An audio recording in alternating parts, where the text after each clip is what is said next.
নমস্কার বন্ধুরা, আজ আমি আপনাদের যে গল্পটি শোনাতে যাচ্ছি তা আমি ছোটবেলায় আমার দাদুর কাছে শুনেছিলাম। দাদু আমাকে অসংখ্য গল্প শোনাতেন, আর এটি ছিল তাদেরই একটি। গল্পটি ছিল দাদুর ছোটবেলার। তার বড় ভাই, যার নাম ছিল মাধব, তাকে নিয়ে, এবং এক অভিশপ্ত গ্রামের রহস্যময় কাহিনী। যদিও টেকনিক্যালি তিনি আমার দাদুই হন, কিন্তু আমি তাকে কখনো দেখিনি। তিনি পেশায় ছিলেন একজন আর্কিটেক্ট, আর আপনারা সকলেই জানেন আর্কিটেক্ট হওয়া মানে কি, নতুন পুরনো স্থাপত্য দেখলেই তার সম্পর্কে নোটেশন নেওয়া আর স্কেচ বানানো। ডায়েরিতে সব কিছু লিখে রাখার একটি অভ্যাস ছিল তার। সেই ডায়েরি থেকেই আমার দাদু আন্দাজ করতে পেরেছিলেন যে তার সঙ্গে কি ঘটেছিল বা কি ঘটনা তিনি নিজের চোখে দেখেছিলেন। সময়ের সঙ্গে সঙ্গে আমিও ভেবেছিলাম হয়তো দাদুর গল্পটা মন গড়া, অথবা আমাকে ভয় দেখানোর জন্য তিনি হয়তো অতিরঞ্জিত করে বলেছিলেন, কারণ ডায়েরিতে মাত্র দু একটি ঘটনার উল্লেখই ছিল, বাকি গল্প তো দাদুই সাজিয়েছিলেন। কিন্তু এক সময় যখন আমি কয়েকজন বন্ধুকে নিয়ে ট্রেকিং করতে সেই জায়গার কাছাকাছি গেলাম, তখন বুঝলাম তা গল্প নয়, সত্যিই সেখানে কিছু আছে। সেখানে গিয়ে আমার অদ্ভুত এক চাপ, এক অজানা কঠিনময় অনুভূতি হচ্ছিল, যেন কেউ আমার দিকে তাকিয়ে আছে, নজর রাখছে। যদিও কোনো খারাপ ঘটনা ঘটেনি, তবে সবাই একই জিনিস অনুভব করেছিলাম। তাই আমরা বেশিক্ষণ সেখানে থাকিনি। এখন সেখানে কোনো গ্রাম নেই, কোনো ঘর নেই, গ্রামের কোনো চিহ্নও নেই। গত 40 থেকে 50 বছরে সব বদলে গেছে। মানুষ জায়গাটা ছেড়ে চলে গেছে, আর জায়গাটা আজ ঘন জঙ্গলে পরিণত হয়েছে। কিন্তু সেখানে দাঁড়িয়ে আমি বুঝেছিলাম কিছু গল্প শুধু গল্প নয়, তার পিছনে সত্যের ছায়া থাকেই। তাই আমি আজ সেই গল্পটাই বলবো, আমার দাদুর বলা এবং তারই ভঙ্গিতে। কথায় বলে শহরের হাওয়ায় স্বাধীনতা থাকে, কিন্তু গ্রামের মাটিতে থাকে স্মৃতি। আর কখনো কখনো সেই স্মৃতি এমন গভীর হয়ে যায় যে জীবিত মানুষকেও শিকলে বেঁধে ফেলে। আমার নাম মাধব, আমি একজন আর্কিটেক্ট। পুরনো প্রাসাদ, হাভেলি আর ঐতিহাসিক ইমারত, এইসবের ডিজাইন নিয়ে আমার বিশেষ আগ্রহ। আর সেই আগ্রহ থেকেই একদিন আমার কলেজের বন্ধু চিন্তামণি আমাকে তার অঞ্চলের গ্রামের একটি পুরনো পৈতৃক হাভেলি দেখাতে আমন্ত্রণ জানায়। আমি রাজি হয়ে যাই। চিন্তামণি তার গ্রামের অদ্ভুত কিছু নিয়মের কথা আগে থেকেই আমাকে বলতো। আমি তাকে বলতাম, তোর নাম যেমন চিন্তামণি, তুইও তেমনই সব কিছু নিয়ে চিন্তায় থাকিস। আর তাকে নিয়ে হাসাহাসিও করতাম। আসলে সে শহরেই বড় হয়েছে, খুব কমই গ্রামে গেছে, তাই সেও অনেক কিছু জানতো না। কিন্তু যেদিন আমরা রত্নাগিরির কাছে পৌঁছালাম তার গ্রামে, তখন বুঝলাম সে কোনো মজা করছিল না। গ্রামে ঢোকার আগেই একটা পাহাড়ের পাশ দিয়ে যেতে হচ্ছিল। পাহাড়ের উপরে ঘন গাছের ফাঁকে যেন কোনো মন্দির দাঁড়িয়েছিল। চিন্তামণি ঠিক সেখানেই গাড়ি থামালো।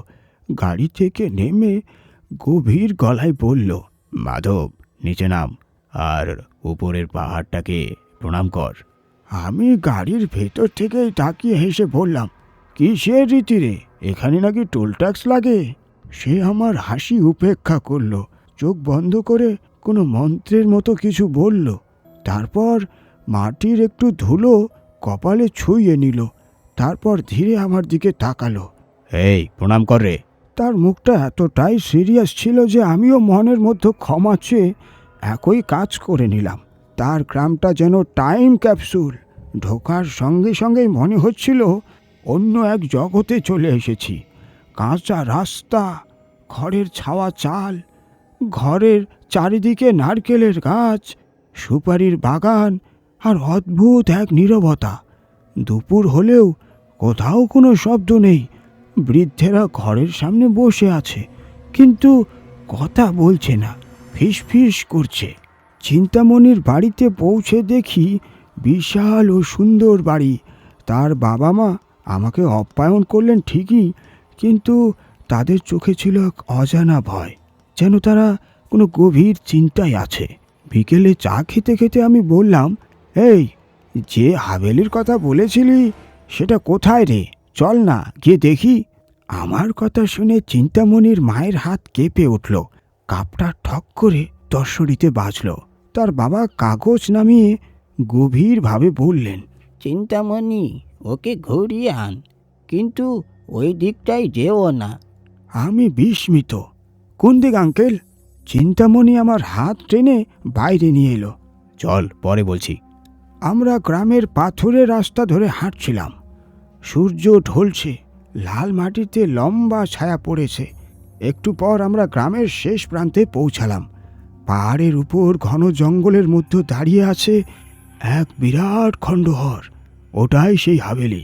কালো পাথরের তৈরি বিশাল বাড়ি, চারিদিকে ভাঙা দেওয়াল, কিন্তু প্রধান দরজা সেগুন কাঠের বিশাল খোদাই করা দরজা, এখনো সম্পূর্ণ অক্ষত, আর তার উপরে ঝুলছে বড় বড় তালা।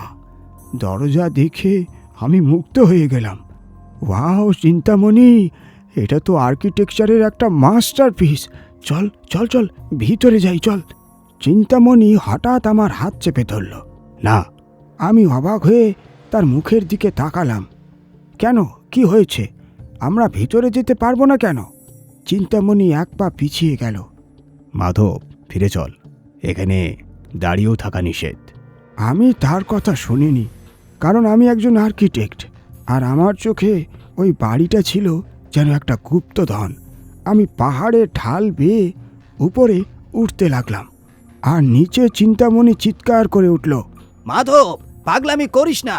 ওটা দেবতাদের জায়গা নয়, ওটা আমাদের পূর্বপুরুষেরা শাস্তি দিত সেই স্থান।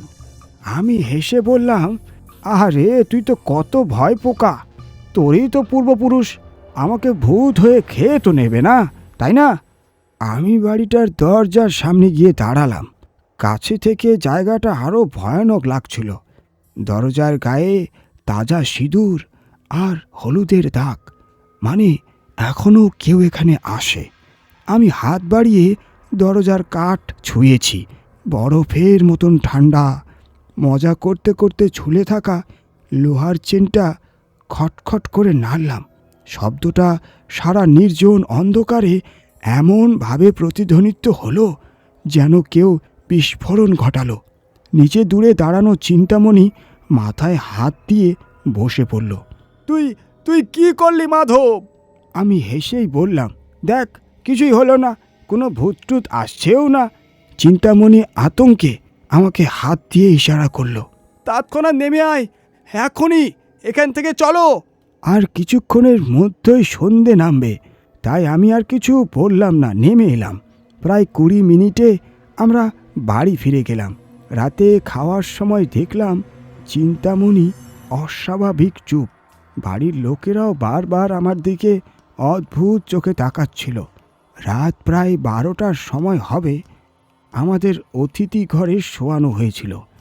চিন্তামণি গভীর ঘুমে, কিন্তু আমি ঘুমোতে পারছিলাম না। বারবার এপাশ ওপাশ করছিলাম। হঠাৎ মনে হলো ঘরের তাপমাত্রা একেবারে কমে গেছে। আমি চাদর মাথা পর্যন্ত টেনে নিলাম। ঠিক তখনই ঠক ঠক একই শব্দ, যে শব্দটা ওই বাড়ির দরজায় চেন নাড়ানোর পর শুনেছিলাম। কিন্তু এবার শব্দটা বাইরে থেকে নয়, আমাদের ঘরের দরজায়। কেউ মাঝরাতে দরজায় নক করছে।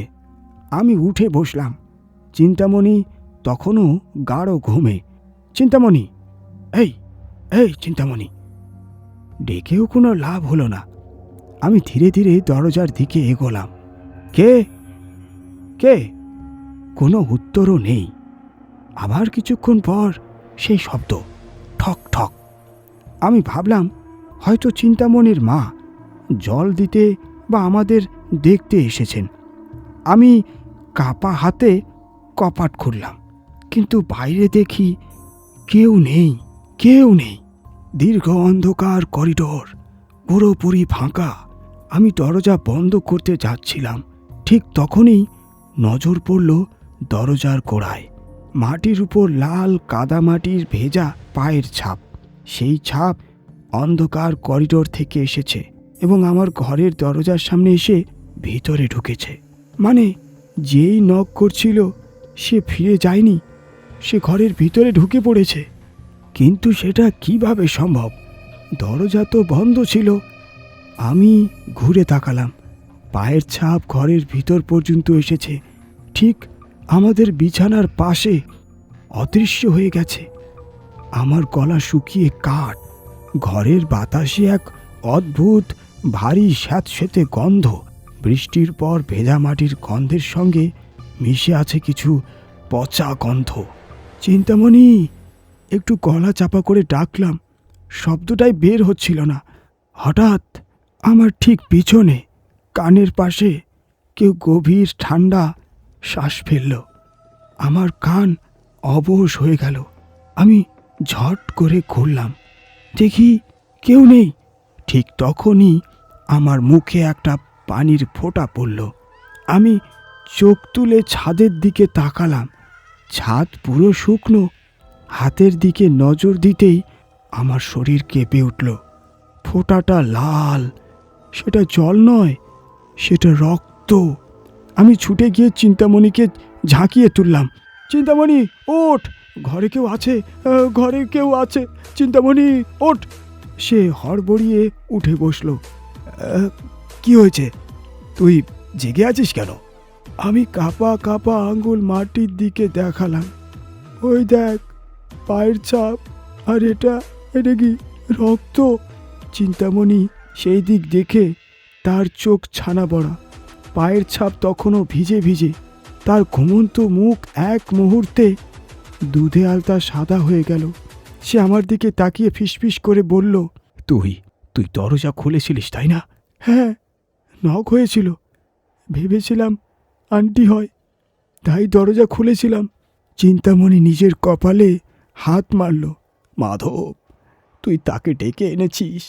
আমি বলেছিলাম না এখানে নিয়ম আছে? আমি কিছুই বুঝলাম না। রাত তখন গভীর আর আমাদের ঘুম উধাও। চিন্তামণি তার বাবাকে ডাকল। সব শুনে বাড়ির সবাই আতঙ্কে জমে গেল। চিন্তামণির মা পায়ের ছাপ দেখে কেঁদে ফেললেন। সঙ্গে সঙ্গে ঠাকুরঘর থেকে আগুনের ছাই এনে ঘর জুড়ে ছড়ালেন। দরজায় সুতোর বাঁধন দিলেন। ঘরের পরিবেশ যেন শ্মশানের মতো নিস্তব্ধ হয়ে গেল। চিন্তামণির বাবা আমাকে বারান্দায় নিয়ে গেলেন। রাগে চোখ লাল, কিন্তু নিজেকে সামলে তিনি বললেন, বাবা, আজ পর্যন্ত এই গ্রামের কেউ ওই বাড়ির দরজায় হাত দেয়নি। জানো কেন তাকে বাড়ি বলা হয় না? আমি তখন ঠান্ডা ঘামে ভিজে স্তব্ধ হয়ে শুধু তাকিয়েছিলাম। কিছু বলার সাহস ছিল না। চিন্তামণির বাবা দূরে চলে যাওয়া সেই রাস্তার দিকে তাকিয়ে চোখ ধীরে ধীরে পাহাড়ের চূড়ায় তুললেন। তিনি বললেন, এলাকার লোকজন ওটাকে মরঘাট বলে।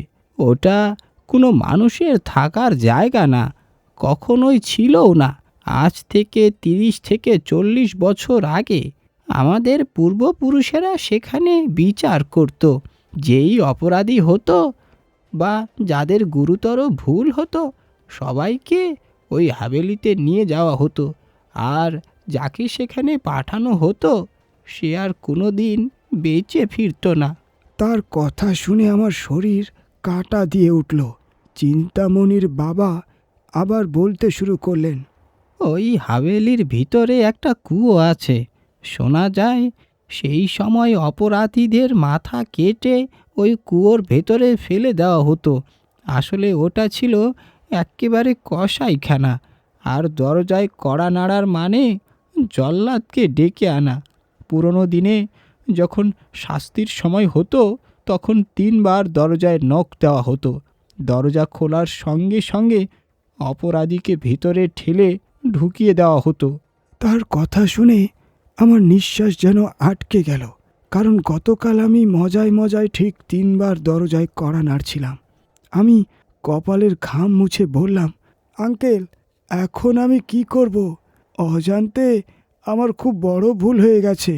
চিন্তামণির বাবা গম্ভীর হয়ে বললেন, তোকে এখনই গ্রাম ছাড়তে হবে।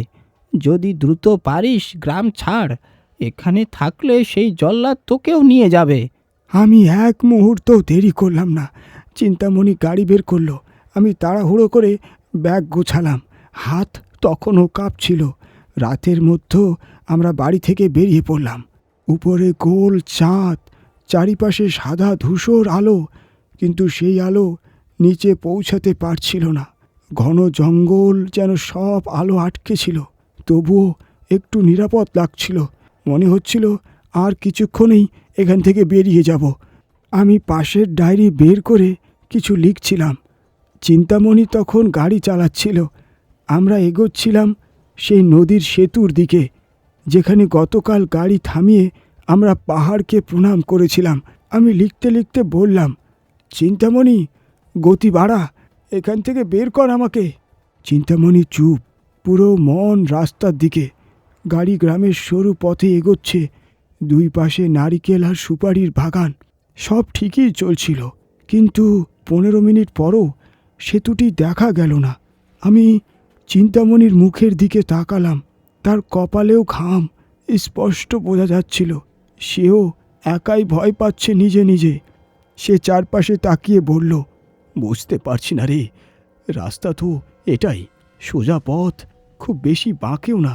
আমরা ঘুরে ফিরে আবার একই জায়গাতে কিভাবে আসতে পারি? তাও আমরা এগোতে লাগলাম। চিন্তামণি যতটা পারে গতি বাড়ালো। 20-30 মিনিট। হঠাৎ চিন্তামণি জোরে ব্রেক চাপল।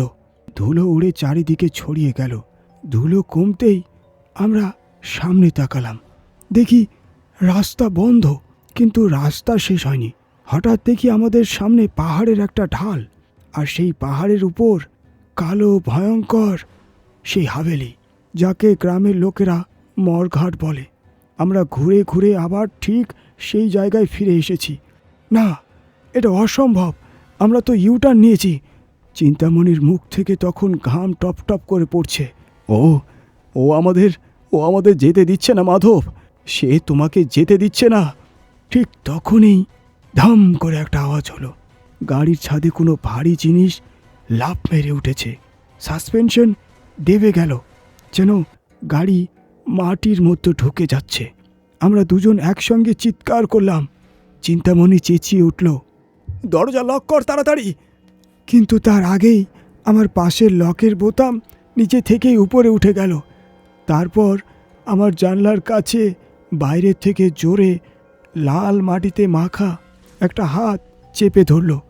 সঙ্গে সঙ্গে কাছে ফাটল ধরতে লাগলো, আর হাভেলির দিক থেকে একটি ভয়ঙ্কর শব্দ, যেন শত শত লোক একসঙ্গে শোক পালন করছে, গভীর হাহাকার ভরা। চিন্তামণি রিভার্স দিল, কিন্তু ঠিক তখনই হঠাৎ ইঞ্জিন বন্ধ।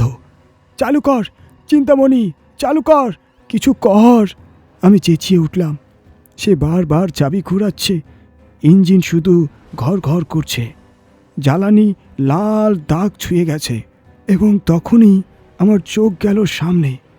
হাভেলির বিশাল দরজা ধীরে ধীরে খুলছে। এক গভীর অন্ধকার ভেতর থেকে বাইরে উকি দিচ্ছে। সেই অন্ধকার থেকে একটা লম্বা ছায়া বেরিয়ে এলো।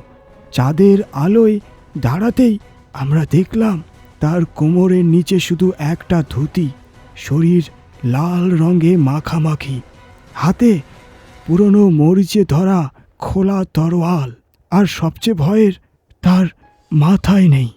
বলতে হয় না, ওই ছিল জল্লাদ। সে ধীরে ধীরে পাহাড় বেয়ে নামছে সোজা আমাদের গাড়ির দিকে। আর গাড়ির ছাদে যে জিনিসটা ছিল তা এখন নখ দিয়ে ছাদ খোঁচাতে লাগলো, যেন কেউ লোহার পাত ছিঁড়ে ফেলছে। চিন্তামণি গাড়ি চালু করতে করতে কাঁদতে লাগলো, হাত পা কাঁপছে। সে স্টিয়ারিং পেটাতে পেটাতে চিৎকার করছে, মাধব, মাধব, তারা এসে গেছে, তারা তোকে নিতে এসেছে মাধব। বন্ধুরা, এই ছিল আজকের পডকাস্টের প্রথম পর্ব। দ্বিতীয় পর্বে আপনারা শুনতে চলেছেন মাধবের সঙ্গে আসলে কি ঘটেছিল।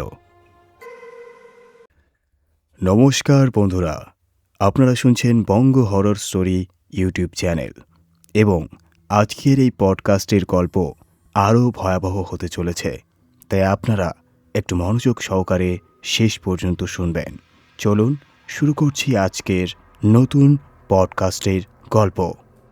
পিম্পলদরি ব্রাঞ্চের লোকটা হঠাৎ অসুস্থ হয়ে পড়েছিল, ফলে হেড অফিস থেকে কাউকে না কাউকে সেখানে যেতে হবেই। কিন্তু সেই বিপদ মাথায় নেবে কে? এই নিয়ে আমরা 4 জনেই দম বন্ধ করে বসেছিলাম। চাপরাসি সাহেব ঘরে ঢুকেছিল। আমরা জানতাম সে বেরোলে সোজা বলবে, সাহেব, আপনাদের মধ্যে কাউকে ডাকছেন। আর সেই ডাক মানেই নিশ্চিত বিপদ। সত্যি কথা বলতে কি, আমাদের কেউই যেতে চায়নি। পিম্পলদরি একদম জনমানবহীন বিচ্ছিন্ন একটি গ্রাম। না বিদ্যুৎ, না পানি, না কোনো আত্মীয় পরিজন। ওখানে যাওয়া মানেই যেন বনবাসে যাওয়া। এমন সময় চাপরাসি বেরিয়ে এসে সোজা আমাদের দিকেই তাকিয়ে বলল, সুনার সাহেব, আপনাকেই ডাকছেন। পিছন থেকে 3 জন হঠাৎ যেন কোনো ইংরেজি সিনেমার সিন নকল করল। 3 জনেই আঙ্গুল নিচে নামিয়ে ইটস ইউ ইশারা করল। আমি 2 হাত লম্বা করে ভিতরে ঢুকে গেলাম। আর যা হওয়ার ছিল তাই হলো। 2টো বাস বদলে প্রচণ্ড রৌদ্রের মধ্যে আমি পিম্পলদরির বাস স্ট্যান্ডে নামলাম। মনে মনে নিজের ভাগ্যকে গালাগালি দিতে দিতে শেষ নেই। কে জানে এই জনশূন্য জায়গায় কতদিন আর কাটাতে হবে আমাকে। আগে যে লোকটা ছিল সে তো অসুখের অজুহাতে ছুটিটা এমনভাবে কাজে লাগালো যেন জীবনে আর কখনো সুযোগ পাবে না এখানে। বাসস্ট্যান্ড থেকে সোজা অফিসে গিয়ে 3 দিনের ঝুলে থাকা কাজগুলো শেষ করলাম। কাজের মাঝে এত ডুবে গিয়েছিলাম যে কিছু ভাবারই সুযোগ হয়নি। বিকেল 6:30টায় অফিস বন্ধ হতেই একটু হাঁপ ছেড়ে বাঁচলাম। চাপরাসির সঙ্গে কথা বলতে গিয়েই জানলাম আমার আগে যে লোকটা ছিল তাকে তার বাড়ির লোক নিয়ে গেছে। মানে এখন সমস্যা হলো আমি থাকবো কোথায়? খাবারের চিন্তা নেই, মেস, দোকান, ধাবায় চলে যাওয়া যাবে, কিন্তু থাকার জায়গা? এখানে তো হোটেল টোটেল কিছুই নেই, আর গ্রামের কাউকেও চিনি না। শেষে চাপরাসিকে জিজ্ঞেস করলাম, দাদা, আমার থাকার কোনো জায়গা পাওয়া যাবে? চাপরাসি বলল, জায়গা তো আছে সাহেব, কিন্তু আপনার তো ভালো জায়গা লাগবে, তাই না? Toilet, bathroom. যদি নল না থাকে তাও চলবে, কিন্তু কুয়ো যেন থাকে। তারপর চাপরাসি বলল, তাহলে সাহেব যাদব উকিলের কাছে যান, তার কাছে কিছু ভালো হাভেলি আছে। আমি তাকে নিয়ে যাদব উকিলের বাড়ি গেলাম। যাদব উকিল আমার ধারণার একদম উল্টো মানুষ। বহু আগেই আইনজীবী পেশা ছেড়ে দিয়েছেন, তবুও গ্রামের সবাই তাকে উকিল সাহেব নামেই চেনেন। আমি সমস্যাটা খুলে বলতেই তিনি প্রশ্ন করলেন, কতদিন থাকতে হবে? ঠিক কিছু বলা যায় না, হয়তো 15 দিন, না হয় 2 মাসও লাগতে পারে। মানে ফ্যামিলি ট্যামিলি আনবে না তো? না না, সে চিন্তা করিনি এখনও। তিনি বললেন, 1-2 মাসের জন্য জায়গা দিতে পারি, কিন্তু সেটি একা মানুষের থাকার মতোই। আমি জিজ্ঞেস করলাম, কেন, আশেপাশে বস্তি টস্তি নেই? তিনি হেসে বললেন, আশেপাশে বস্তি নেই বলেই সমস্যা। জায়গাটা একটু একাকী, তবে সুবিধা সব আছে। বরং আমি বলবো ওটাই গ্রামের সবচেয়ে ভালো জায়গা। আমি বিস্মিত হয়ে জিজ্ঞেস করলাম, তাহলে ওটা বন্ধ কেন? কেউ থাকে না কেন? তিনি বললেন, সবাইকে জায়গা দিই না, আর গ্রামের নতুন লোক আসে বা কজন, খুব বেশি দরকারও পড়ে না। আমি খুব ভাবলাম না, হ্যাঁ বলে দিলাম। তিনি ভাড়াটা বললেন 15 টাকা। গ্রামে যেখানে 8 টাকায় রুম পাওয়া যায় তার তুলনায় একটু বেশি, তবে অফিসের চাপে পড়ে আমাকে সেটা মেনে নিতেই হলো। যাদব উকিল নিজেই সঙ্গে বেরিয়ে পড়লেন। জিজ্ঞেস করলেন, লালটেন আছে? না, কাল কিনে নেব। তাহলে আপাতত আমারটা নিয়ে যান। অফিস থেকে আমার ব্যাগ নিয়ে আমরা গ্রাম ছাড়লাম। গ্রামের শেষ মাথায় পড়ে থাকা এক বিশাল পাথরের কামানির দরজা পেরিয়ে আরও হাঁটলাম। প্রায় 1 কোষ পরে শুরু হলো হাভেলির কম্পাউন্ড। চারিদিকে মোটা দেওয়াল, হাতের কোড়ালি যত মোটা ঠিক ততটাই। পুরনো দিনের বিশাল কাঠের দরজা। ভিতরে ঢুকতেই বড় খোলা আঙ্গন, আর নিশ্চয়ই বাগান ছিল। এখন কেবল বিশাল বিশাল গাছ দাঁড়িয়ে আছে, বাকি জায়গা পরিপাটি। দেওয়ালগুলো 2 ফুটের কম নয়। পুরনো কারুকার্য, প্রশস্ত বারান্দা, বড় বড় ঘর। সব কিছু সময়ের ছাপ নিয়েই দাঁড়িয়ে আছে। ফাঁকা ঘরগুলোতে আমাদের কথার আওয়াজ প্রতিধ্বনিত হয়ে ফিরছিল। হঠাৎ যাদব উকিল থেমে বললেন, 1 বছর ধরে এই হাভেলি ফাঁকা পড়ে আছে। এর আগে নতুন আসা এক তহসিলদার সাহেব ছিলেন, কিছুদিন ছিলেন, তারপর তিনি নিজের বদলি করিয়ে নিয়েছিলেন। তখন আমি বিস্মিত হয়ে জিজ্ঞেস করলাম, বদলি করিয়ে নিয়েছিলেন মানে? তিনি শান্ত গলায় বললেন, হ্যাঁ, এটা আপনাকে বলা দরকার ছিল। যাওয়ার আগে তিনি আমার সঙ্গেই দেখা করেছিলেন। এই হাভেলি নিয়ে তার একটি ছোট্ট অভিযোগ ছিল। যদিও আমি আগেই তাকে বলে দিয়েছিলাম এই জায়গাটা খুব নির্জন আর খুবই শান্ত। আমি আসল কারণটা জানতে চাইছিলাম, তাই আবার জিজ্ঞেস করলাম, কিসের অভিযোগ? যাদব সাহেব হেসে ফেললেন। তিনি বললেন, এই হাভেলিতে নাকি তিনি ভূত দেখেছেন। তার মনে হয়েছিল জায়গাটায় ভূত আছে। এই নিয়ে আমাদের মধ্যে বেশ তর্ক হয়েছিল, বলতে গেলে ঝগড়াই হয়ে গিয়েছিল। আমি মনে মনে ভাবলাম, যাদব উকিল পেশা ছেড়ে দিয়েছেন ঠিকই, কিন্তু আইনজীবীদের এই চালাকি ভুলে যাননি। তহসিলদারের কথা সত্যি হোক কিংবা মিথ্যে, আমার কাছে এটা একটা স্পষ্ট সতর্কতা ছিল। মানে এই হাভেলিতে কিছু অদ্ভুত ঘটলে তার দায় যাদব মেনে নেবেন না। এই কথাই তিনি ঘুরিয়ে আমাকে বোঝাচ্ছেন। ওনার কথার মতে এই হাভেলিতে অসম্ভব কিছু ঘটাই অসম্ভব। তারপর আমি ঘরটা নিয়ে নিলাম। মনে মনে হয়তো এটা ভাবছিলাম, যাদবের সামনে একটু ভীতু দেখাতে আমি চাই না, অথবা হয়তো অফিসের উপর জমে থাকা রাগের সিদ্ধান্তটা নিয়ে ফেলেছিলাম। তবে নিশ্চিতভাবে আমি বলতে পারি, গল্পের সুবিধার জন্য নয়, আমার স্বভাবেই এমন। আমি খুব কৌতূহলী বা অতি সাহসী মানুষ নই। আমি নিজের গল্প বলছি, তাই নিজের কাছে মিথ্যে বলার প্রশ্নই নেই। সামনের বারান্দায় যে ঘরটা যাদব আমাকে দিলেন, সেটাই হবে আমার থাকার জায়গা। আর এই হাভেলির বাকি দরজাগুলো তিনি নিজে পরীক্ষা করে তালা মেরে দিলেন। সামনের যে উঠোন ছিল আমার ব্যবহারের জন্য, সেটা খোলা ছিল। একদিকে কুয়ো, কোণে একটি মড়ি, মানে হলো বাথরুম সম জায়গা। মানে পরিষ্কার পরিচ্ছন্নতা বেশ ভালোই ছিল জায়গাটার। ঘরে তালা মেরে আমিও তার সঙ্গে বাইরে বেরিয়ে এলাম। এখন রাতের খাওয়ার ব্যবস্থা করতে হবে এবং কিছু দরকারি জিনিস কিনতেও হবে। চাপরাসিকে সঙ্গে নিলাম। যাদব উকিল থাকাকালীন সে চুপচাপ চলছিল, কিন্তু সেই উকিলবাবু চলে যেতেই তার মুখ খুলে গেল। হঠাৎ সে আমার সামনে এসে আমার কাঁধ চেপে ধরল। সোনার সাহেব, আপনি এই হাভেলিটা কেন নিলেন বলুন তো? আমি বললাম, ভালো জায়গার দরকার কি, শান্তিতে থাকাটাই উচিত, ব্যাস। দেখ, তুই যদি সত্যিই কিছু জানিস তবে বল। তাছাড়া কিন্তু এই গ্রামের গাঁজাখড়ি গল্প আমি শুনতে চাই না। চাপরাসি একটু হতাশ হয়ে বলল, কি বলবো সাহেব, আমিও বেশি কিছু জানি না। আমি আবার জিজ্ঞেস করলাম, এখানে আগে কে থাকতো, আর এই হাভেলিটা কার?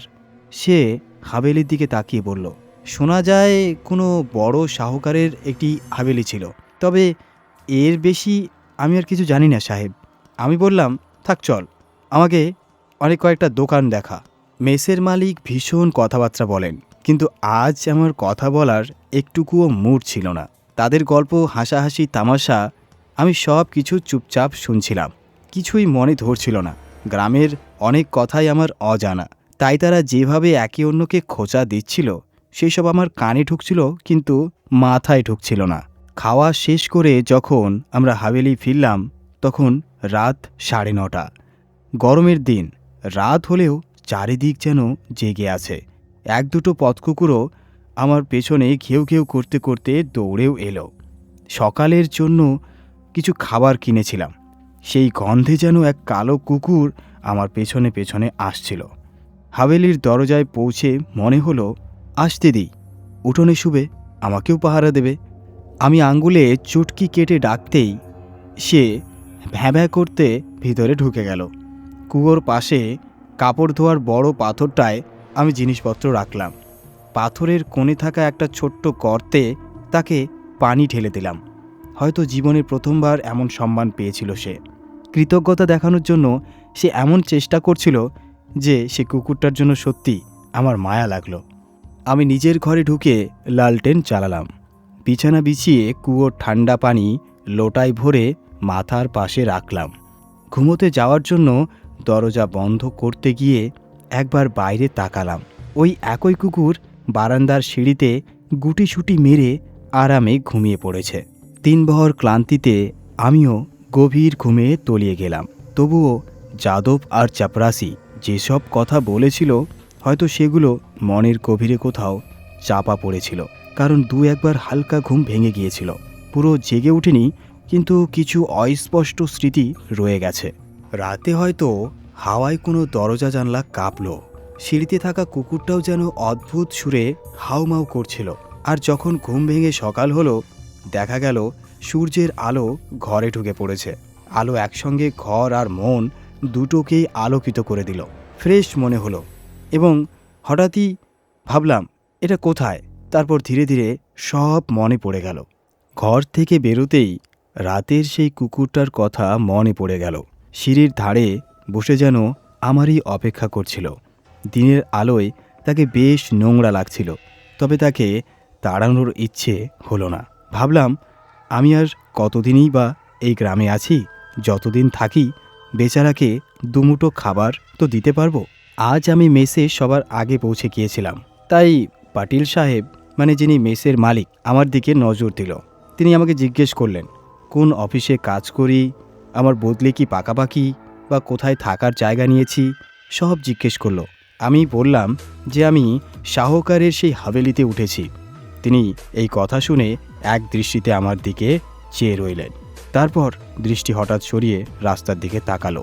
আমি সাহস করে জিজ্ঞেস করলাম, কাল উকিল সাহেবও একটু অস্বস্তিতে ছিল, তারপর অফিসের যিনি চাপরাসি তিনিও, আর এখন আপনিও। আচ্ছা, আসলে ওই হাভেলিতে কি কিছু আছে আপনাদের এমন কিছু জানা? পাটিল কিছুক্ষণ আমার দিকে চেয়ে দেখল, তারপর বলল, জানা তো আছে, পুরো গ্রামেই জানে, কিন্তু সব কিছু জানতে চাইলে একজন মানুষই তোমাকে সব বলতে পারবে। সে আগে ওই হাভেলিতে রান্নার কাজ করত, এখন স্ট্যান্ডে চায়ের দোকান দেয়। নাম হচ্ছে শিবরাম আচার্য, সবাই ওই নামেই চেনে। ওর কাছে গেলে সব জানবে। কিন্তু সে কি অচেনা লোকের সঙ্গে খোলাখুলি কথা বলবে? আমি জিজ্ঞেস করলাম। পাটিল হেসে বলল, শিবরাম, তাকে চুপ করানোই তো গ্রামের সবচেয়ে বড় সমস্যা। তুমি নিশ্চিন্তে জিজ্ঞেস করো, সব বলে দেবে।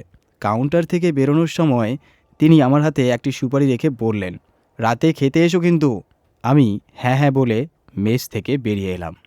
শিবরাম আচার্যের চায়ের দোকান যেন মেলার স্টলের মতো, 3 ভাগে বানানো। ভিতরে পা রাখতে অদ্ভুত লাগছিল, তাই রাস্তার ওপারে দাঁড়িয়ে ভাবছিলাম কি করব। একটা সময় আমিও এমন চায়ের দোকানে চা ভাজা খেতাম, কিন্তু অভ্যাসগুলো এখন আর নেই। ভিতরে যাওয়া লোকদের প্রতি কোনো বিরক্তি ছিল না, আসলে আমার নিজেরই ভরসা হচ্ছিল না। পাশের গাছতলায় দুটো ছেলে গুটি খেলছিল, তাদের একজনকে ডেকে বললাম, ওই দোকানের মালিককে গিয়ে বলো 5 মিনিটের জন্য আমার সাথে দেখা করতে। ছেলেটা সোজা দোকানের দিকে গেল। সেই সময় দোকানে বড় স্টোভে কিছু ভাজা হচ্ছিল, আর পাশে বসা লোকটাই শিবরাম আচার্য। খবর পেয়ে সেই স্টোভ কমিয়ে কাউকে কিছু বুঝিয়ে দিয়ে আমার দিকে এগোলো। সত্যি বলতে তাকে দেখেই একটু ঘেন্না লাগছিল। সারাদিন স্টোভের পাশে বসে থাকায় তার গায়ে ঘামের দাগ বসে গেছে।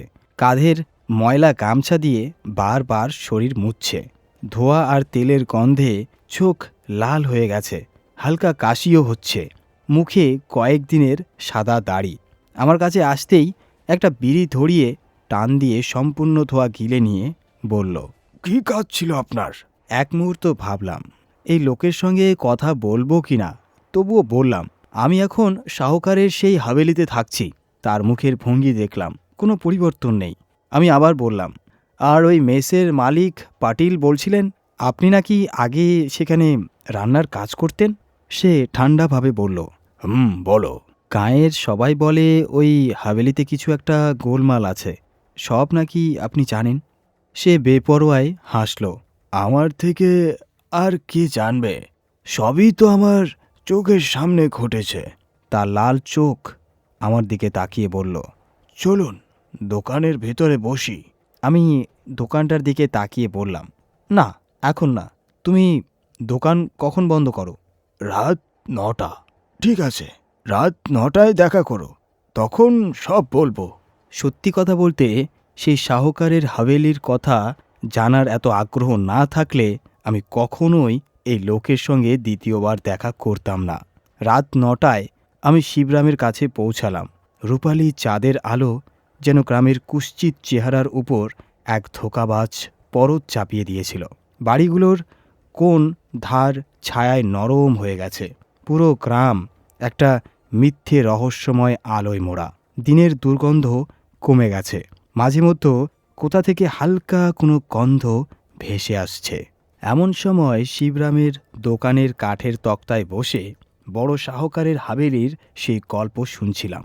তার কাশির ঘড়ঘড় আর দাড়ির চুলের খসখস শব্দ আর বিড়ির টান সব মিলিয়ে পরিবেশটা তেমন সুখকর ছিল না। তবুও গল্পটা মনে দাগ কাটল, অস্থির করে দিল। শিবরাম বলতে শুরু করল, আসলে এই গ্রামের শাহকারকে কেউ ভালো চোখে দেখত না। তবে শাহকারকে ভালোবাসবেই বা কে? তাকে ভালোবাসত শুধুমাত্র তার টাকা দেখে, কারণ টাকা চাইতে গেলে তারই সামনে মাথা নত করতে হতো। লোকেরা রাগ পুষত তার উপর। তবে এইসবের তোয়াক্কা করত না সে। সেই জন্য বিপুল টাকা জমিয়েছিল শাহকার। তারপর একদিন ভোরে হার্ট অ্যাটাকে সে মারা গেল। কেউ কেউ বলে শাহকার হঠাৎ যদি এভাবে না মারা যেত তাহলে পরের ঘটনাগুলো নাকি এমনভাবে ঘটতই না। যাই হোক, শাহকার চলে গেল। বাড়িতে রইল শুধু তার বড় বোন। তার স্ত্রী তো একমাত্র মেয়ে মীরাকে জন্ম দিতে গিয়েই মারা গিয়েছিল। এখন মীরার বয়স 8 বছর এবং শাহকারের বোনও বিধবা হওয়ার পর তার সন্তানদের নিয়ে স্থায়ীভাবে সেই শাহকারের কাছে থাকতে চলে এসেছিল। তার ছেলে বয়সে বড় হলেও মাথার দিক থেকে দুর্বল, মানসিকভাবে একেবারেই অপরিণত। তাই শাহকার বাড়ির সমস্ত দায়িত্ব আর মীরার দেখভাল সবকিছুই দিয়েছিল ফুলকি বাইকে। যারা বড় শাহকারের স্ত্রীকে দেখেছিল তারা বলতো মীরা হুবহু তার মায়ের মতো, ছোট্টখাটো গড়ন, গমরঙ্গা গায়ের রং আর তীক্ষ্ণ চোখ মুখ। কিন্তু মীরাকে ঠিকমতো মানুষ করা হয়নি। সে সারাক্ষণ চুপচাপ গুটিয়ে থাকা একটা মেয়ে ছিল। আর এই ফুলকিবাই ছিলেন গ্রামের দাপুটে মহিলা। তার সামনে কারো কথা বলার সাহস হতো না। মীরার উপর যে অত্যাচার চলত গ্রামবাসীরা তা দেখলেও কিছু বলতে পারত না।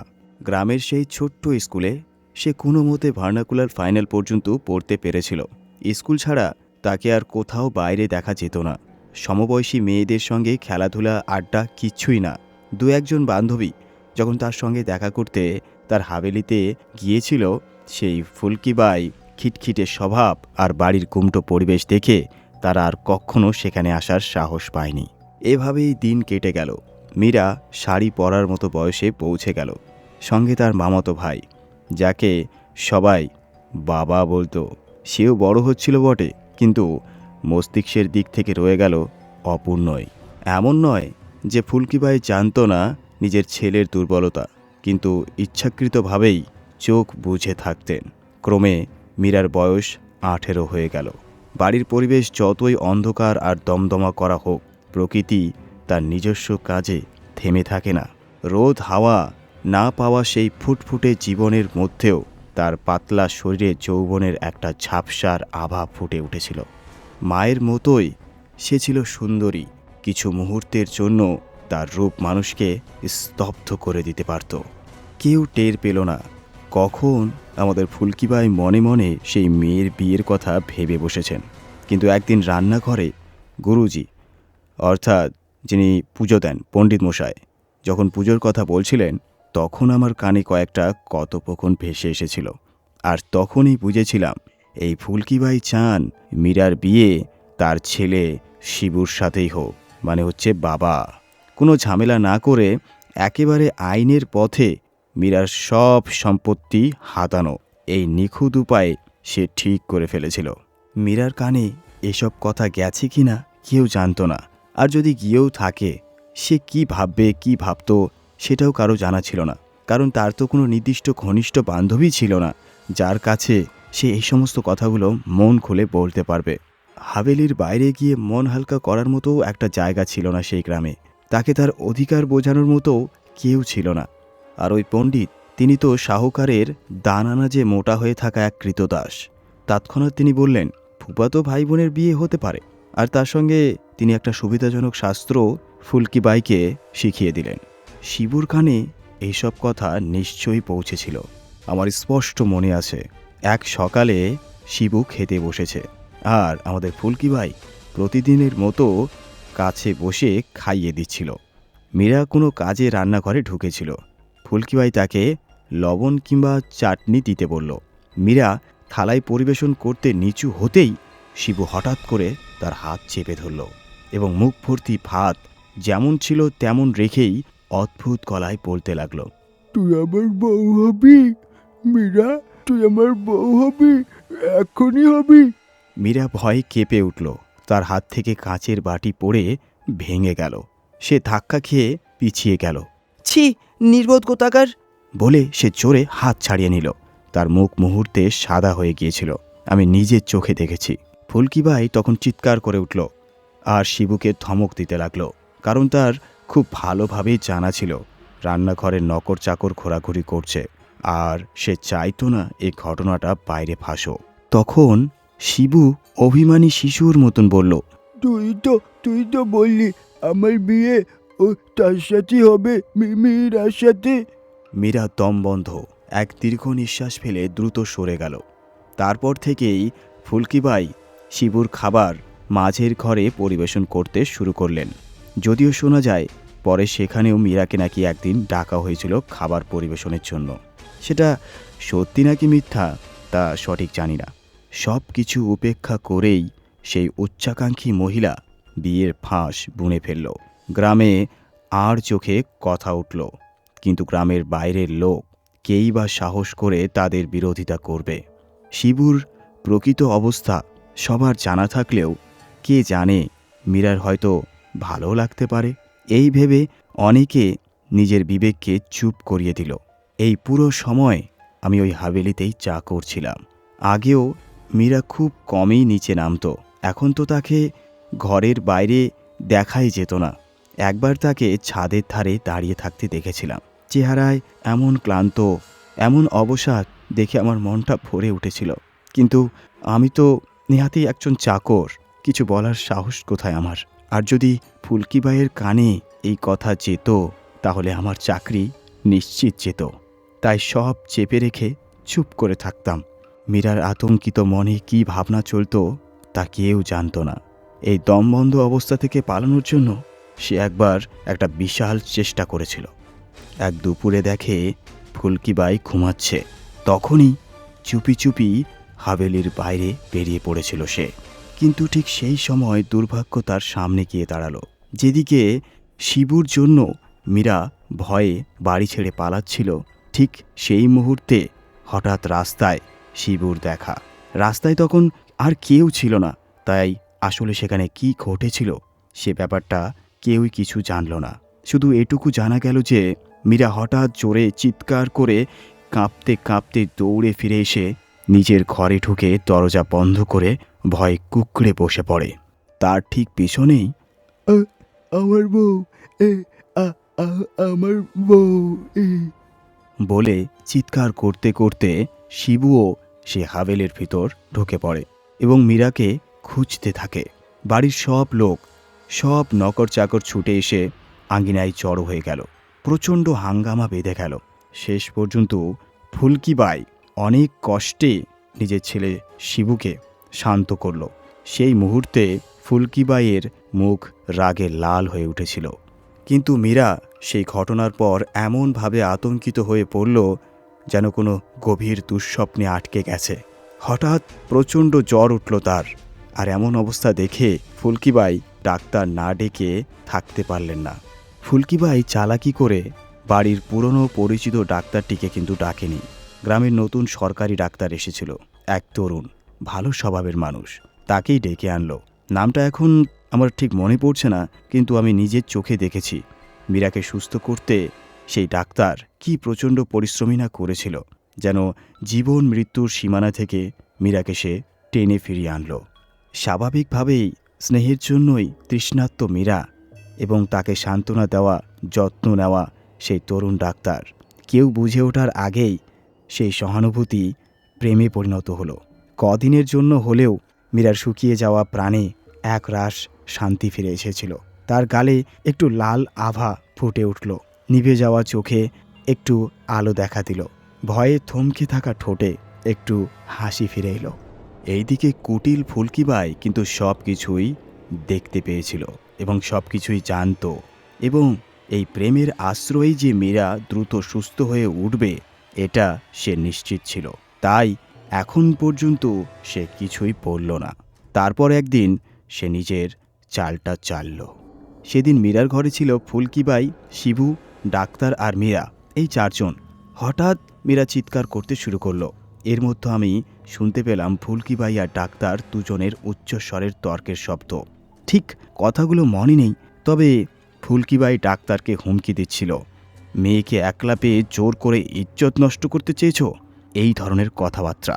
তারপর আমি দেখলাম পাথরের মতো শক্ত মুখ নিয়ে ডাক্তার সেই বাড়ি ছেড়ে বেরিয়ে গেল, আর সে কখনোই ওই হাভেলিতে ফিরে আসেনি। ঝড়ে ভেঙে পড়া লতার মতো মীরা একদিনই কালো শুকিয়ে গেল। আমরা সবাই লাচার হয়ে এসব ঘটতে দেখলাম।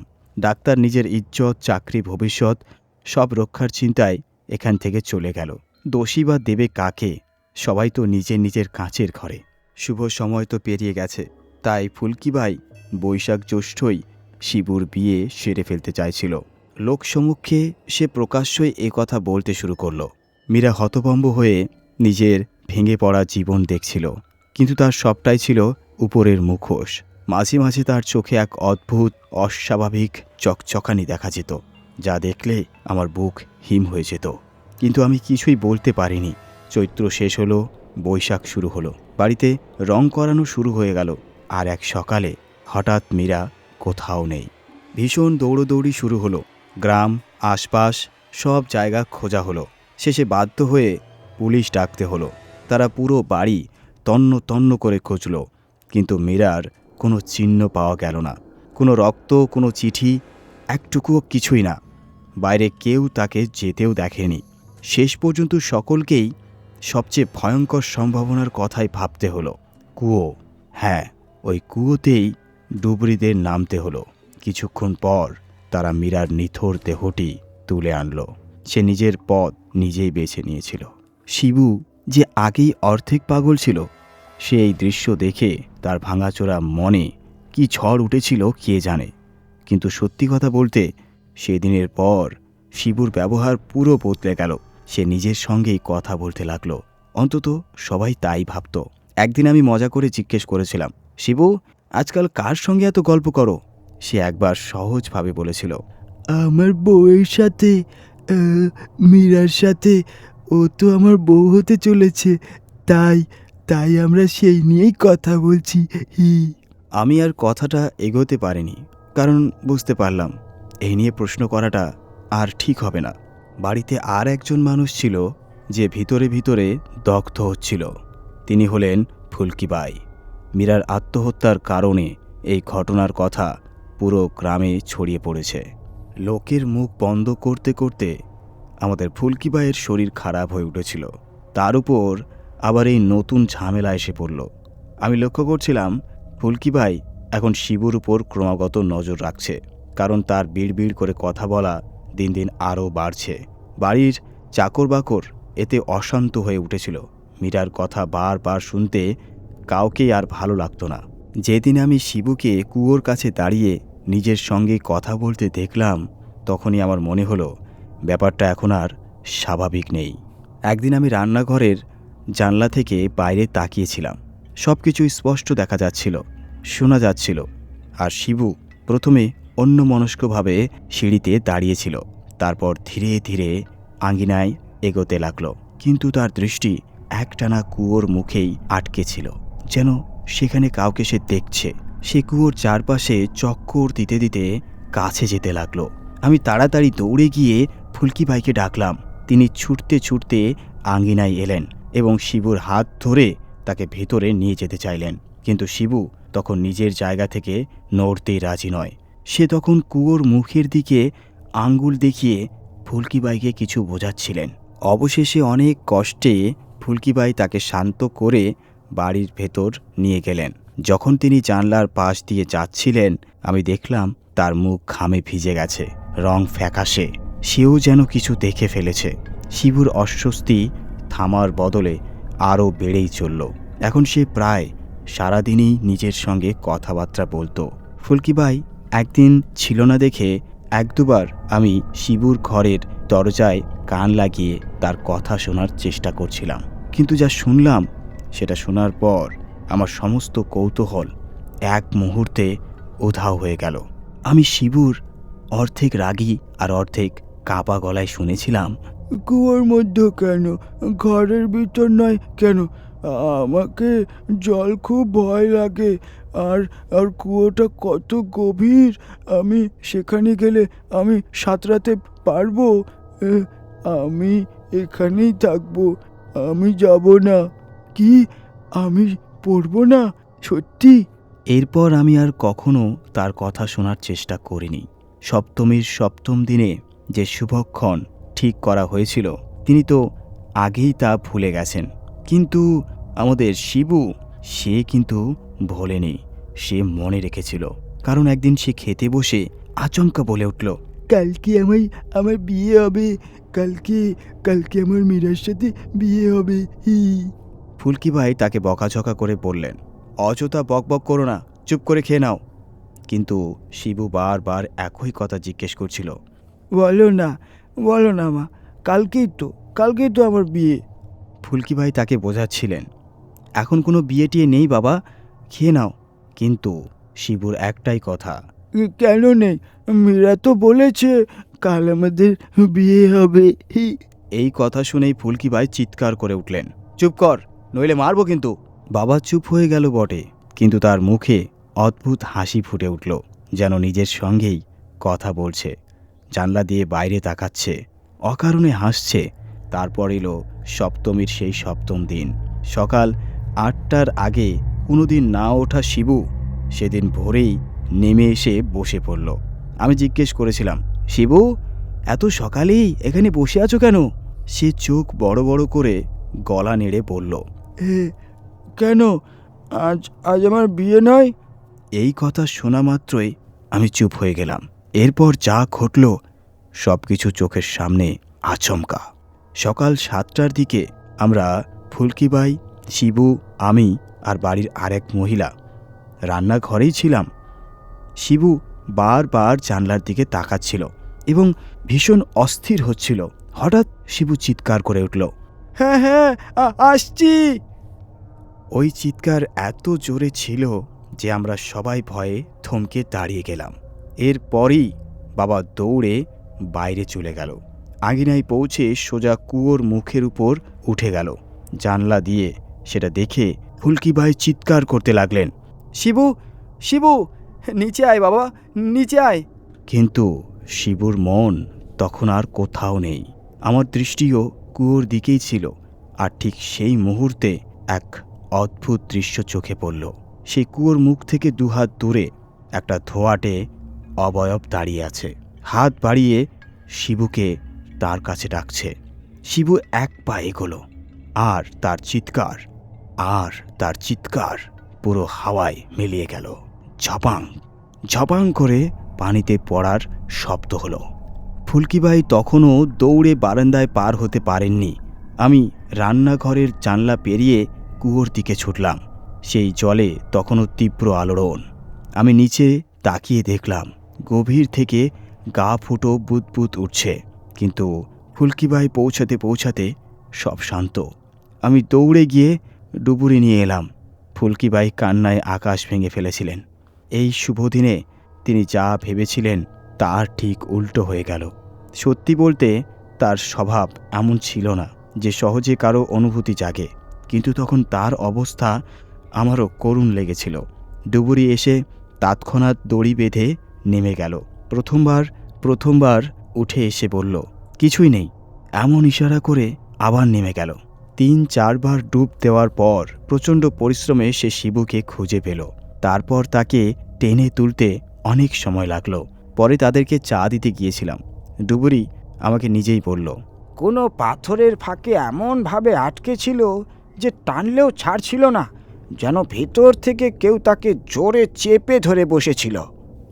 এই কথা শোনার পর আমি আর কিচ্ছু ভুলতে পারিনি। কি আর হওয়ার ছিল, সব কিছুর সর্বনাশ হয়ে গেল। আর ফুলকিবাই তো এক রাতেও সেখানে থাকতে রাজি ছিলেন না। তবুও 12-13 তারিখ পর্যন্ত আত্মীয় স্বজন আর অতিথিরা যেমন তেমন করে তাকে থামিয়ে রেখেছিল। তার ঠিক পরের দিনই তিনি কাশী যাত্রায় বেরিয়ে গেলেন। এখন হয়তো সেখানেই আছেন। শিবুর বিয়ে দিতেই হবে, এই জেদ ছিল তার। আর সেই বোকা মেয়েটার গলায় রক্তের চিহ্ন দেওয়া গরুর মতো অসহায় একটি মেয়েকে বেঁধে দিতে চেয়েছিলেন তিনি। কিন্তু এখন কাউকে দোষ দিয়ে কী লাভ? তিনি শুধু মীরার নাম করে তাকে গালমন্দ করতেন। আপনি জিজ্ঞেস করলেন আমি চাকরি কখন ছাড়লাম। আরে সাহেব, যখন পুরো পরিবারই শেষ তখন কিসের চাকরি আর কিসের কাজ? তারপর আমি একেবারে বাড়িতে বসে গেলাম। তারপরেই দোকান খুললাম। আমি শান্তভাবে শিবরামের সব কথা শুনছিলাম। তারপর তাকে জিজ্ঞেস করলাম, দোকানের টাকা? ফুলকিবাই দিয়েছিলেন, আর কে দেবে? যদিও তিনি মোটেও দয়ালু ছিলেন না, হাতে এক ফুটি পয়সাও কারোর জন্য খরচ করতেন না। কিন্তু সব চাকর বাকর কান ফুসফুস করতে শুরু করলো। মালি তো সোজা বলল, আমি পুলিশকে বলে দেব। তখনই ফুলকিবাই সবার হাতে 2000 করে গুজিয়ে দিলেন। ঠিক আছে, এতটুকুই ছিল। আপনি মাঝে মধ্যে আসবেন সাহেব আমাদের দোকানে। চললাম, নমস্কার। শিবরামের গল্প শেষ হওয়ার পর আমিও তাকে বিদায় জানিয়ে সেই হাভেলিতে রওনা হলাম। তখন রাত 11টা বেজে গেছে। দিনভর তাপ কমে গিয়ে ঠান্ডা হাওয়া বইছিল। সত্যি বলতে শরীরের উপর মাঝে মাঝে একটা হালকা শিরশিরানি দৌড়াচ্ছিল। আমি পথ ধরে শাহকারের সেই হাভেলির দিকে হাঁটছিলাম। মাথা জুড়ে ঘুরছিল সেই সত্য শোনা সেই অদ্ভুত গল্প। মনে হলো মানুষের মনও সত্যি আশ্চর্য জিনিস। যে পরিবেশ কিছুক্ষণ আগেও শান্ত লাগছিল, হঠাৎ সেটা যেন বিরান মনে হলো। মনে হচ্ছিল হাভেলিটা যদি এত নির্জন জায়গাতে না থাকতো ভালো হতো। এভাবেই ভাবতে ভাবতে আমি হাভেলির কাছে পৌঁছে গেলাম। গত রাতে সেই কালো কুকুরটা সিঁড়িতে বসে আমারই অপেক্ষা করছিল। আমাকে দেখেই লেজ নেড়ে স্বাগত জানালো। কুকুরটা এমন কালো যেন কোনো ছায়া, অন্ধকারের আলাদা করা একটা টুকরো। উফ, এমনভাবে ভাবা ঠিক না, আমি নিজেকে বললাম। হাভেলির বড় দরজা টেনে খুললাম। ভিতরে স্নিগ্ধ শুনশান, যেন গভীর পুকুরের স্থির জল। না জানি কেন সবার আগে চোখ গেল সেই কুয়োটার দিকে, তারপর ডান দিকের সেই অন্ধকার রান্নাঘরের জানলার দিকে। এই জানলা থেকেই শিবুকে আমি মাথা ঝাঁকিয়ে বললাম, না, এইসব ভাবা চলবে না। নিজের ঘরে ঢুকে পড়লাম। কুকুরটা আমার পেছন পেছন এলো। তার জন্য খাবার ও জল রেখে দিলাম এবং তখনই মাথায় এলো কুয়ো থেকে পানি আনতে হবে। আমি ভীতু ছিলাম না, আর এসব বিশ্বাসও করতাম না। কিন্তু সত্যি কথা বলতে এই মুহূর্তে কুয়োর কাছে যেতে ভীষণ আলসেমি লাগছিল। শেষে ঠিক করলাম আগামীকাল দেখব। কাপড় বদলে হাত মুখ ধুয়ে বিছানা পেতে শুয়ে পড়লাম। কিন্তু ঘুম কিছুতেই আসছিল না। কোথাও পড়েছিলাম ঘুম না এলে একটা বিশাল মাঠ কল্পনা করতে হয়। সেখানে ভেড়ার পাল থাকবে, ফটকের উপর দিয়ে তারা একে একে করে লাফ দেবে, আর গুনতে হবে 1 2 3 4। আমি চেষ্টা করলাম 100 200, এবং হঠাৎ কখন যে ঘুমিয়ে পড়লাম আমি নিজেই টের পেলাম না। তারপর স্বপ্ন, ভেড়াগুলো লাফাচ্ছে ঠিকই, কিন্তু ওপারে আর কোনো মাঠ নেই। একটার পর একটা তারা গভীর কুয়োয় পড়ে যাচ্ছে। শব্দটা অদ্ভুত। আমি চমকে জেগে উঠলাম। শ্বাস দ্রুত চলছিল। চাঁদের আলো পুরো ঘর জুড়ে, যদিও পরিষ্কার দেখা যাচ্ছে। রাত 2:30। চারিদিকে গভীর নীরবতা। এত নিস্তব্ধ রাত আগে কখনো দেখিনি। তারপর বুঝলাম আমি কান পেতে কিছু শুনছি, কিন্তু কেন? কোনো শব্দ? কাকে শুনতে চাইছি আমি? হৃৎপিণ্ড দ্রুত ধুকপুক। 5 সেকেন্ড, 10 সেকেন্ড, 15 সেকেন্ড। হঠাৎ বাইরে থেকে খুব অদ্ভুত একটা শব্দ এলো। এত হঠাৎ যে আমি এক ধাক্কায় উঠে বসে পড়লাম। কুকুরটাও হাউমাউ করে কাঁদতে শুরু করলো। আমি আর সহ্য করতে পারছিলাম না। হাভেলিটা, সেই রাত, সেই শব্দ, সব কিছু। বিছানা থেকে লাফ দিয়ে উঠে টর্চ চাদর নিয়ে ঘরের দরজা খুলে বাইরে এলাম। আঙিনা পেরিয়ে দ্রুত হাঁটছি। শেষের 10-15 পা পুরো দৌড়ে চলে গেলাম, কারণ কুয়োর গায়ে কিছু দেখেছিলাম আমি। কিছু কালো, কিছু নড়ছে। ওটা কি কুকুরটাই নাকি অন্য কিছু? জানার ভীষণ ইচ্ছে করলো। বাকি রাতের 2 ঘন্টা কাটালাম বাইরে পাহাদারের চৌকিতে বসে। ভোর 4টে, 4:30 কিছু শব্দ হলো। উজালা হওয়ার পর আমি আবার হাভেলিতে ফিরে এলাম। জিনিসপত্র গোছাতে গিয়ে মনে হলো আজ সকাল থেকে কালো কুকুরটাকে কোথাও দেখছি না। 2-1বার ডাকলামও। শেষে ভাবলাম এখানে ঢোকা বেরোনোর অনেক রাস্তা আছে, কোথাও বেরিয়ে গেছে হয়তো। আগের মাসের ভাড়া মিটিয়েছিলাম, কিন্তু সেই পুরো মাস আমি বাইরে অন্যত্র থাকলাম। মাস ঘুরতেই আমার বদলি হয়ে গেল। আমি হেড অফিসে ফিরে গেলাম। চাবি ফেরত দিতে গেলে যাদব আইনজীবীর চোখে এক নীরব প্রশ্ন দেখলাম। আমি শুধু মাথা নাড়লাম। হ্যাঁ, আর কিছু বলতে মন সায় দিল না। এভাবেই শেষ হলো আজকের গল্প। আজকের গল্প আপনাদের কেমন লাগলো জানাতে ভুলবেন না। আর দেখি আজকের গল্প কতটা হাইপ পায়। পরের পর্বে আবার নতুন গল্প নিয়ে আসব। ধন্যবাদ। শুভরাত্রি। সকলে ভালো থাকবেন এবং সুস্থ থাকবেন।